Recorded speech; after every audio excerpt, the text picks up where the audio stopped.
Olá, meus amados irmãos. Quero cumprimentá-los com a paz do Senhor Jesus, dizer que estou feliz de mais uma vez poder compartilhar com os irmãos uma porção da palavra de Deus.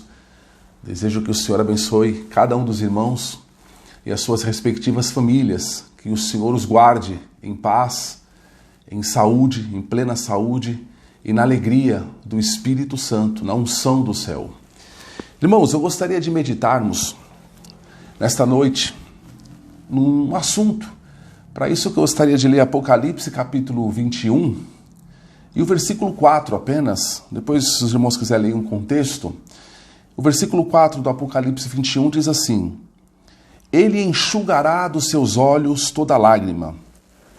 Não haverá mais morte, nem tristeza, nem choro, nem dor, pois a antiga ordem já passou.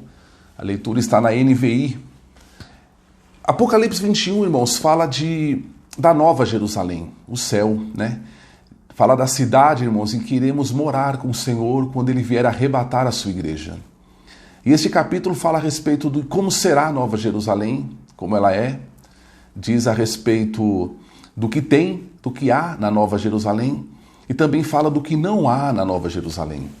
Diz que lá não há sol, porque o Senhor, a luz vai raiar do próprio Senhor, não precisaremos de sol. Diz que ali não haverá templo, né, porque o Senhor será o templo. Ali não haverá morte, ali não haverá dor, ali não haverá choro, não haverá lágrima. Essa é uma das grandes promessas de Deus para o seu povo nas Escrituras. Ali no céu, irmãos, não choraremos mais porque não haverá motivos para isso. Não haverá motivos para as lágrimas. O choro será banido. Não haverá lugar para o lamento. O lamento será totalmente banido. Porque o final do versículo 9 fala: porque a antiga ordem já passou. Mas eu queria meditar com os irmãos esta noite a respeito da ordem que ainda estamos. Porque ainda não estamos na Nova Jerusalém. Ainda estamos na terra. E enquanto estivermos aqui, irmãos, sempre haverá lugar para o lamento, para o choro, para a dor. Enquanto estivermos na terra, irmãos, as lágrimas, elas estarão presentes e elas terão grande significado. Sabe, na terra, quando choramos, quando lamentamos, a lamentação ela é uma das mais profundas formas de expressão. Quando lamentamos, irmãos, estamos gritando por algo que vem do fundo da nossa alma. E é uma coisa interessante, irmãos, porque parece que nos nossos cultos atuais, nós banimos os nossos cultos, da nossa forma de nos apresentar a Deus, nós banimos a lamentação. Parece que banimos o choro. Parece que queremos sempre nos apresentar a Deus como se tudo estivesse muito bem. Pastor Jonas Madureira, vários escritores falam deste assunto, mas o pastor Jonas Madureira, ele diz no seu livro Inteligência Humilhada, ele faz uma pergunta interessante. Ele pergunta assim: por que não há mais espaço para a lamentação em nossos cultos? E ele mesmo responde, ele diz assim: por um único motivo, o medo.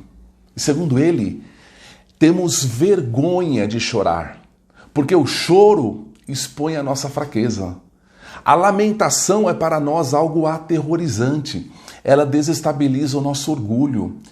O lamento nos humilha, nos expõe, nos obriga a dizer o que estamos sentindo.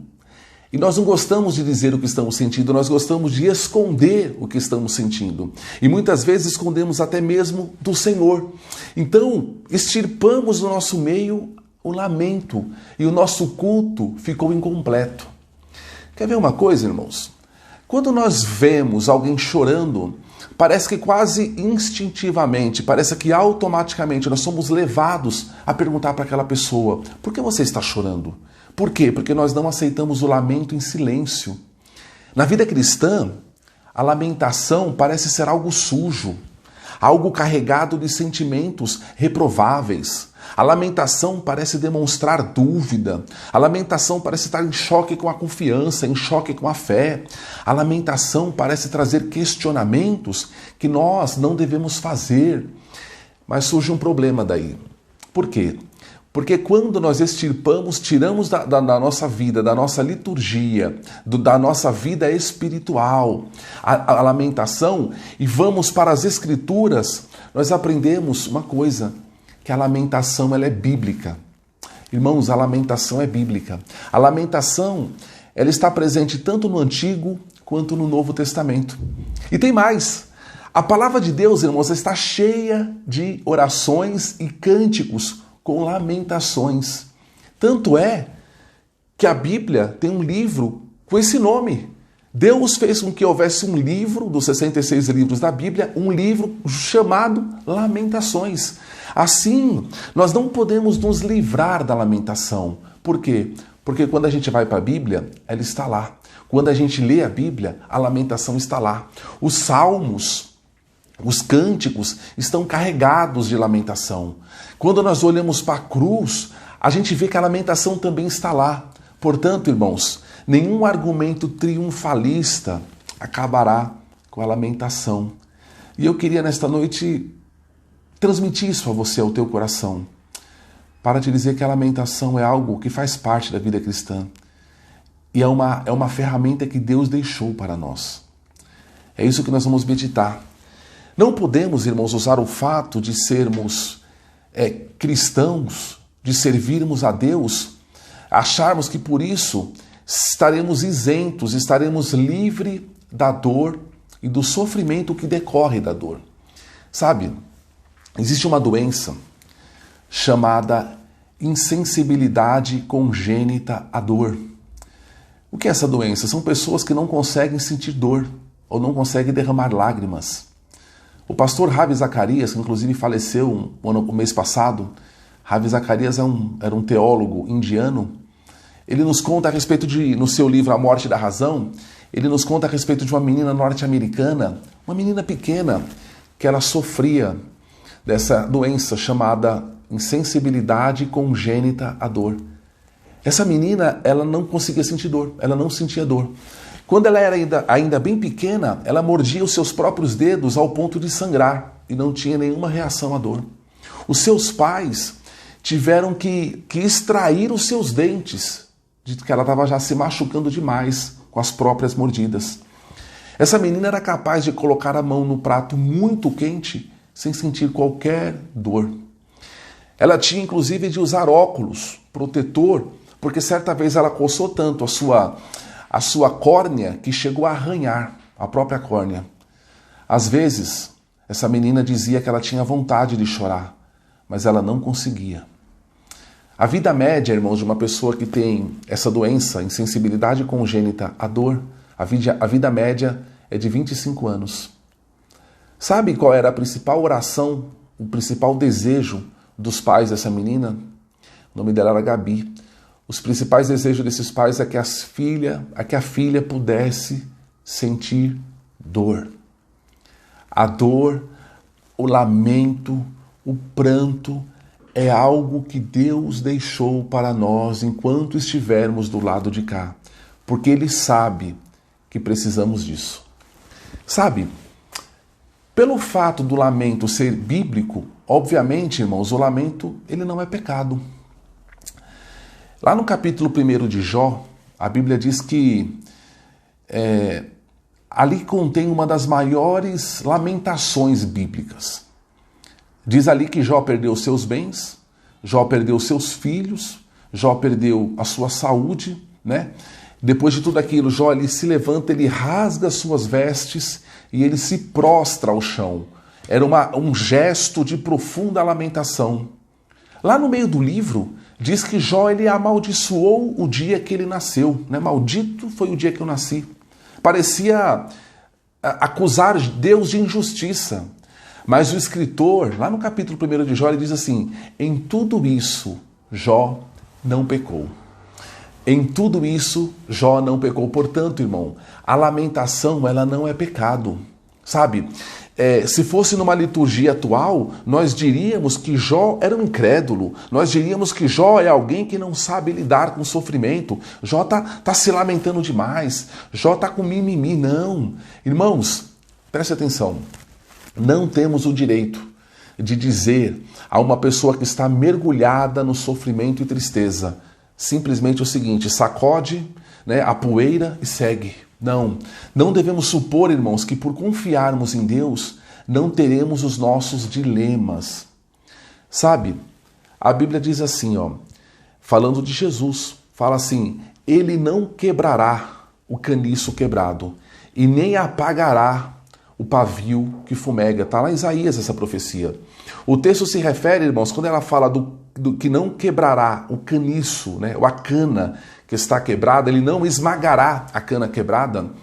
Fala de uma cana que ela foi quebrada, né, rachada ao meio, mas que ela não foi partida em duas. Ela continua uma só, mas ela está quebrada. Quebrada, irmãos, dessa forma ela nunca produzirá, na verdade, ela nunca dará frutos. Mas a profecia diz assim: o Messias, o Cristo que virá, ele não vai esmagar a cana que se quebrou. Pelo contrário, ele vai refazer aquele que está quebrado. Sabe, irmãos, no ministério de Jesus essa palavra se cumpriu. Jesus nunca repreendeu alguém que estivesse chorando. Jesus nunca repreendeu alguém que estivesse se lamentando. Pelo contrário, Jesus ele repreendeu aqueles que oprimiam os que choravam. Ele se importa com os fracos. Jesus é alguém que ama as pessoas quebradas, derrotadas, as pessoas que estão machucadas. Pessoas que às vezes a ferida não estava no corpo, não estava na superfície, mas estava no fundo da alma. Ele enxerga o íntimo do coração. Jesus conhece o teu lamento. Quando Elias, irmãos, estava quebrado naquele deserto, um grande homem de Deus, um dos maiores profetas do Antigo Testamento, mas estava quebrado. O anjo diz ali que se apresenta a Elias, Elias estava dormindo, desanimado da vida, e a Bíblia fala que o anjo tocou em Elias, é o termo que a Bíblia usa lá. O anjo tocou no profeta. O anjo não repreendeu, o anjo não disse pare de frescura, né? Mas tocou, alimentou o profeta e deixou que o profeta descansasse mais um pouco. Deus sabe que o profeta é humano. Deus sabia que o profeta estava exausto, esgotado. Sabe, irmãos, simplificar a questão seria esmagar o caniço. Deus sabe como nos tratar nas nossas complexas lamentações. Preste atenção. Se nós entendemos que a lamentação é bíblica, entendemos que a lamentação não é pecado, como diferenciar então uma lamentação de uma murmuração? Qual é a diferença de uma lamentação para uma murmuração? Será que seria a mesma coisa, né? Lamentar seria a mesma coisa de murmurar? Absolutamente não, irmãos. A lamentação, ela não é uma oração bonitinha, não. A lamentação, ela não é uma oração politicamente correta. A lamentação é uma oração feia, carregada de melancolia, cheia de indagações. Às vezes a lamentação ela pode soar até meio petulante, mas não confunda jamais a lamentação com a murmuração. A murmuração, irmãos, é uma oração sem valor. A murmuração ela é fruto de um coração incrédulo. A murmuração nasce de um coração que perdeu a esperança. Na murmuração não há amor, não há fé, mas na murmuração há apenas ressentimento, ódio de Deus. A murmuração é querer colocar Deus na parede. A murmuração, irmãos, é pegar os problemas e lançar em rosto de Deus. Já a lamentação bíblica, a lamentação não tem nada a ver com isso. A lamentação nasce de um coração crente, de um coração que confia, de um coração piedoso. A lamentação bíblica só pode ser encontrada no coração de um crente que ama a Deus. Embora ela seja uma oração feia, como nós falamos, a lamentação ela não busca colocar Deus na parede de forma alguma, mas a lamentação ela é reverente, ela se curva, ela se prostra. Por meio da lamentação nós nos curvamos e buscamos em Deus respostas para questões inexplicáveis. Lamentar, irmãos, é aquilo que você vê nos Salmos. Senhor, por que te alongas? Senhor, por que te esqueceste de mim? Senhor, por que a minha dor é maior do que eu posso suportar? Tudo isso, irmãos, tem nos Salmos. E à medida em que abrimos a alma ao Senhor dessa maneira, somos visitados pelo seu Espírito e somos refeitos, né? Deus age no verdadeiro lamento e não no cinismo, sabe? A lamentação, ela é um tipo de oração sem censura. Ela é uma oração sem cortes. Ela é uma oração sem edição. A lamentação, irmãos, é dizermos a Deus aquilo que a alma quer dizer. A lamentação é uma oração honesta. O nosso problema, irmão, sabe qual é? É orarmos, irmãos, dizendo aquilo que achamos que Deus quer ouvir. Preferimos, irmãos, vestir a nossa oração com roupas bonitas, né? E apresentá-las como alguém que não tem sofrimento. Por isso Jesus falou assim, quando você for orar, entra no teu quarto, fecha a porta. Sabe por quê? Porque lá você não precisa colocar a roupinha de domingo na tua oração. Lá você não precisa maquiar a tua oração. Lá você pode abrir a alma, lá você pode rasgar o coração ao Senhor. E até mesmo, se for necessário, lamentar diante dele. Irmãos, preste atenção. Esta palavra é profunda, irmãos. É difícil para mim pregar esta palavra e talvez seja difícil para os irmãos ouvir esta palavra. Eu orei para que o Espírito Santo mostrasse aos irmãos o que eu quero dizer, o que ele quer nos dizer. Não é verdade? Pela sua palavra. Preste atenção. Eu procurei no Alcorão. O Alcorão é o livro sagrado dos muçulmanos. Eu procurei lá alguma espécie de lamentação. Eu tive dificuldade, eu não achei. Sabe por quê? Porque para os muçulmanos, Alá não permite lamentações.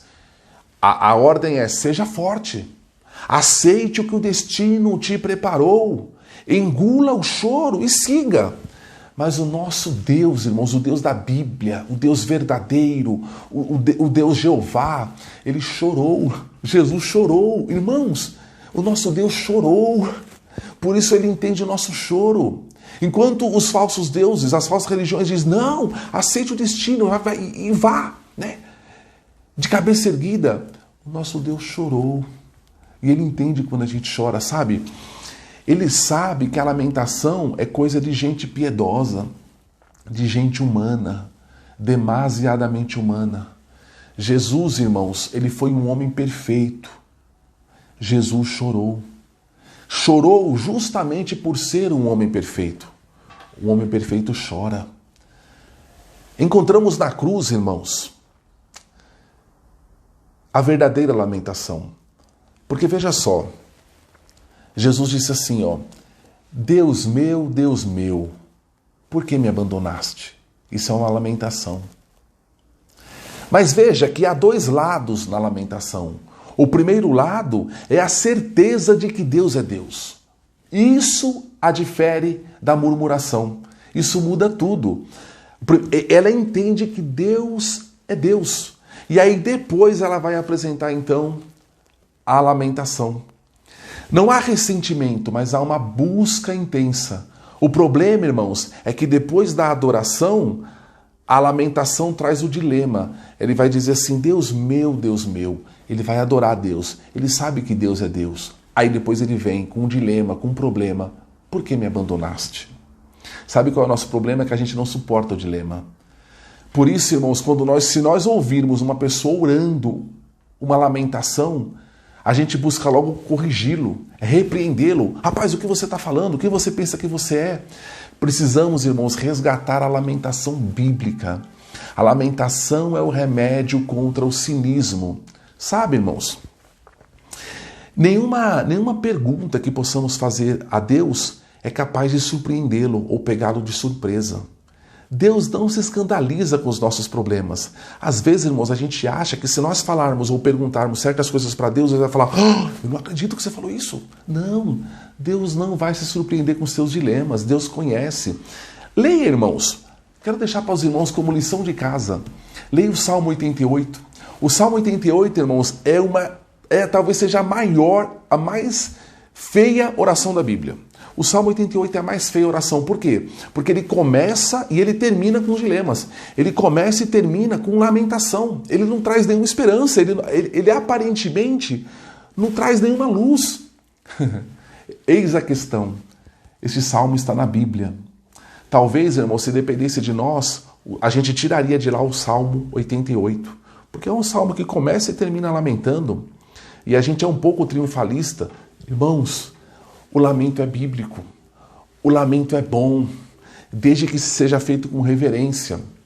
Sabe, a lamentação fugiu das nossas liturgias, como eu falei, mas tem uma coisa, ela continua no seu nascedouro. E sabe aonde nasce uma lamentação?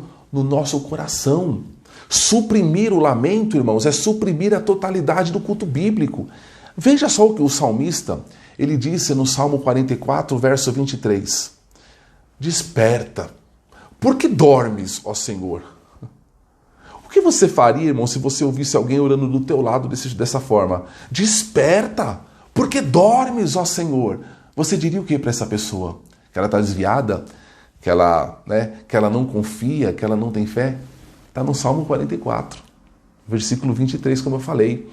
Ou seja, irmãos, a Bíblia nos ensina a abrirmos verdadeiramente o nosso coração ao Senhor.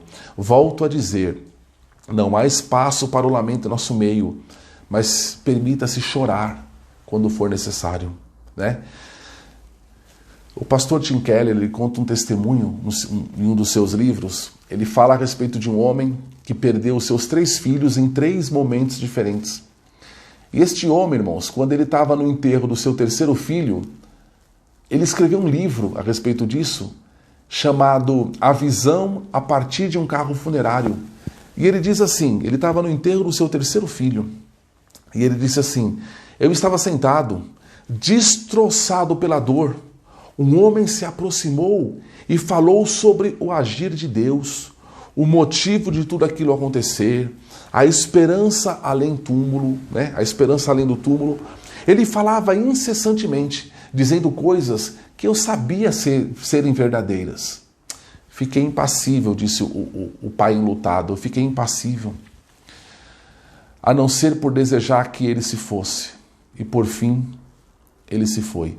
Então aquele homem chegou do lado do pai que estava enlutado e falou, quis explicar a razão do sofrimento.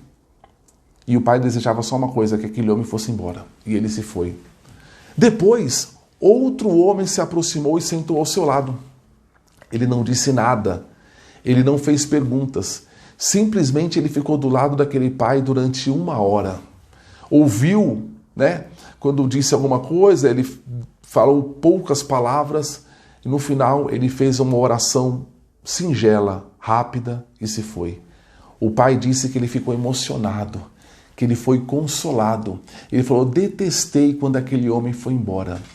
Às vezes, irmão, sabe, a gente precisa entender que o outro precisa chorar, que alguém precisa se lamentar. Permita-se chorar e permita também que os outros chorem. Ao vermos alguém quebrado, irmãos, não faça imediatamente perguntas, não tente fazer um discurso para explicar o que está acontecendo. Às vezes o melhor é sentar do lado e sentir a dor.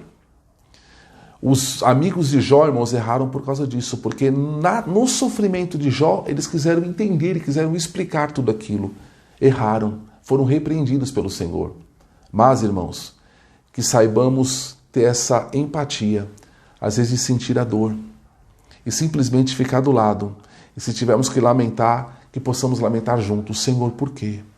Não é pecado, não é errado.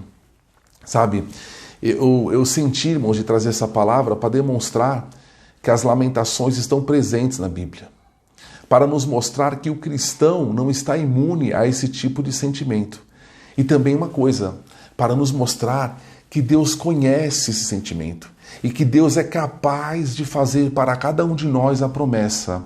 Naquele dia, eu enxugarei toda lágrima. Porque Deus deixou a lágrima do lado de cá. Do lado de lá não haverá lágrima, não haverá necessidade do lamento, não haverá necessidade de indagações, mas enquanto estivermos do lado de cá, deixemos de lado o cinismo, deixemos de lado a hipocrisia, deixemos de lado, irmãos, aquela insensibilidade congênita à dor, é uma doença. Que sejamos crentes sadios, rasgamos o coração a Deus, diga para o Senhor onde dói, diga para o Senhor onde fere, onde machuca, Fale a Ele e você será renovado, você será restaurado, restaurada. Deus age por meio de uma verdadeira e reverente lamentação. Uma palavra diferente, né, irmãos? Mas que o Senhor, Ele traduza, que o Senhor, Ele leve esta palavra até o íntimo da tua alma e que Ele te faça entender aquilo que eu quis transmitir. Que Deus em Cristo te abençoe abundantemente. Fique na paz do Senhor Jesus. Oremos. Maravilhoso e eterno Deus, te damos graças, Pai Santo, mais uma vez pelo privilégio de juntos meditarmos na Tua Palavra. Nós te louvamos, Senhor, pela Tua presença. Meu Deus, e nós te louvamos pela riqueza da Tua Palavra. O Senhor chorou, o Senhor conhece esse sentimento e o Senhor, ó Deus, é capaz de consolar, de ajudar, de restaurar aquele que chora. Ajuda-nos, Pai, a termos diante de Ti um culto, uma liturgia, Pai, uma vida completa, Senhor, plena. Que possamos Te adorar, que possamos Te glorificar, que possamos nos alegrar na Tua presença. Mas quando necessário, Pai, que possamos, Senhor, lamentarmos. Que possamos, ó Deus eterno, espiritualmente, Senhor, nos vestir de saco e cinza, Senhor, e estarmos dobrados diante de Ti. Será, meu Deus, que este ano de 2020 não foi o ano que o Senhor preparou para nós lamentarmos, ó Deus. O mundo precisa se lamentar diante de Ti. Ó Deus, um lamento que traz arrependimento, um lamento que traz conversão, um lamento, Senhor da glória, que traz mudanças, Pai eterno. Um lamento, Pai, que abre espaço, Senhor, que abre a guarda para que o Senhor possa verdadeiramente agir em nossas vidas. Meu Deus, nós Te agradecemos por tudo. No maravilhoso e santo nome de Jesus, o Teu Filho. Amém, Senhor. Amém. Que Deus em Cristo possa te abençoar. Certamente te abençoará. E lembre-se, lá Ele enxugará toda lágrima. Deus abençoe. Amém.